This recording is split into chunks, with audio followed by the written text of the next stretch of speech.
What?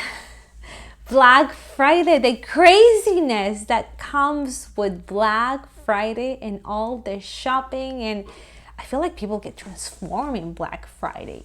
They become so angry if there's a lot of people in line, or they just become super patient waiting outside of a store, hoping to get into a sale and hoping to get that item that is at a low, very low cost.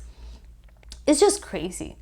And I'm inviting you to do something different, and I'm gonna tell you a story of why I don't like Black Friday, to be honest. The first Black Friday I was, the first and last I was, it was many years ago, probably like 20 years ago. And you're gonna know how old this story is when I tell you a little bit more about it.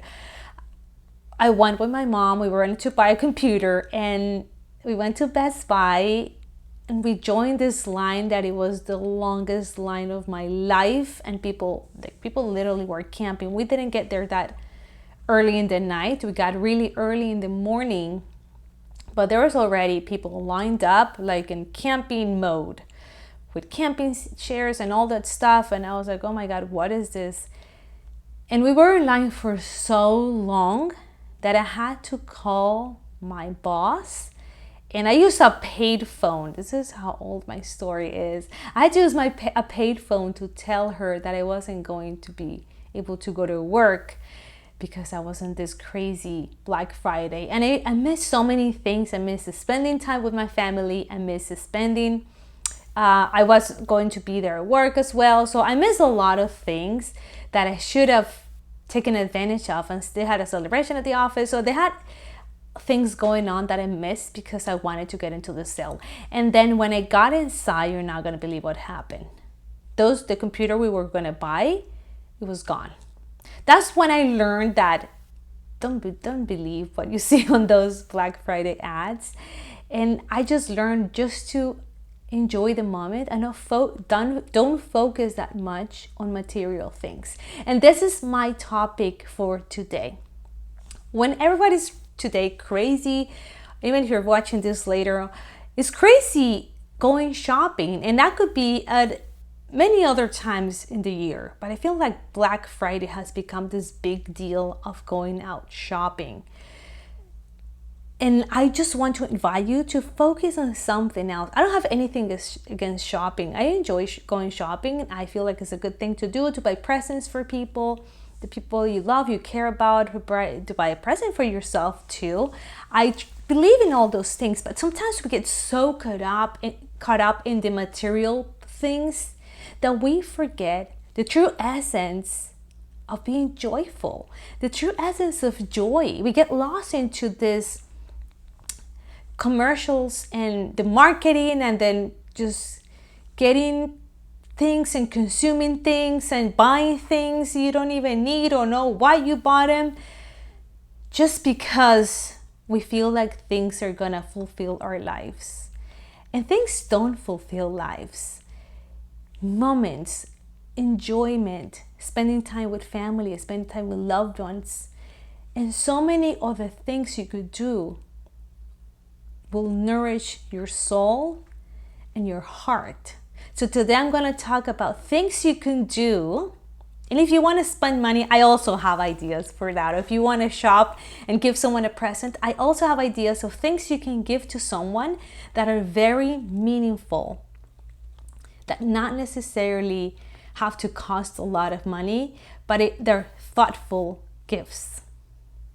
So when we think about shopping and all this craziness of Christmas and Black Friday and all that, we always think about going for material things, buying the latest phone, buying the latest TV set, buying the latest of the latest of the latest, or buying these very expensive gifts to show that we care. Because I feel like sometimes our gifts or the love we have for people is measured in the price of the gift, but I feel that it should be measured with the thought you put into the gift, the thought process, or how much you know this person, that you know that this gift is going to make them very happy, or they're going to truly enjoy the gift.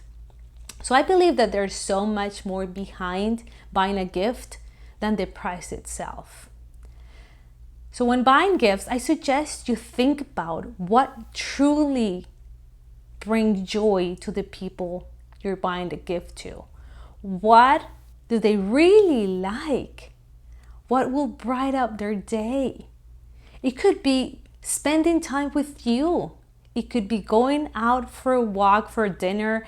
It could be just having meaningful memories, a collection of meaningful memories with you. That could be their gift.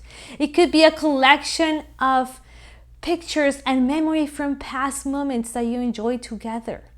So there are many ways and many other gifts that you can give to someone that not necessarily means spending a lot of money, but just spending a lot of time thinking of what could be meaningful for this person, or what could bring them true joy to their lives. And that's kind of my whole purpose here. We focus so much on nourish our material fulfillment per se, but we sometimes neglect or leave aside our spiritual fulfillment, how we feel deep inside. And not necessarily material things are going to help us fulfill or feel so much better. They might give us some kind of happiness or joy during the moment when we get it, when we're using it for the first time, and it gives us joy when we use it, or happiness when we use it, or when we're doing it, or whatever it is. It could be part of it, but it's not the center of it. If you see, there's so many celebrities, so many people with a lot of money, a lot of fame, they're not happy. So that's a proof that money doesn't necessarily buy happiness. So a gift won't help you buy happiness, but a thoughtful gift, something that you could do for someone, could really help you cultivate and nourish their joy and your own. As you know, my whole thing is about spiritual growth, getting closer to God. And I truly believe when we get closer to God, we start to build that joy. So why not think about things that you could help nourish that for them? So these are when I'm starting to come up with gifts that could bring more joy and be more meaningful to people. You could give them as a gift a Bible. If a Bible is something that you enjoy reading, you can teach them and you can help them and guide them on how to start reading a Bible. For some of you, it might be intimidating. I know many years ago, for me, it was very intimidating when they told me to read a Bible. But now I feel like that will be a great gift for someone. So think about that. Or maybe you help them with a devotional or a journal so they can start writing their thoughts or prayers, or a gratitude journal so they start feeling joyful about what they are and what they have and who they are. Things like that cultivates and nourish the soul. And we are in a world that material things tend to shadow the importance of things that fulfill the soul. And I have nothing against material things. I love having good things. I love having things that I love. I love having material things are part of life, but they can't be everything. That's what I'm trying to say. They can't be everything.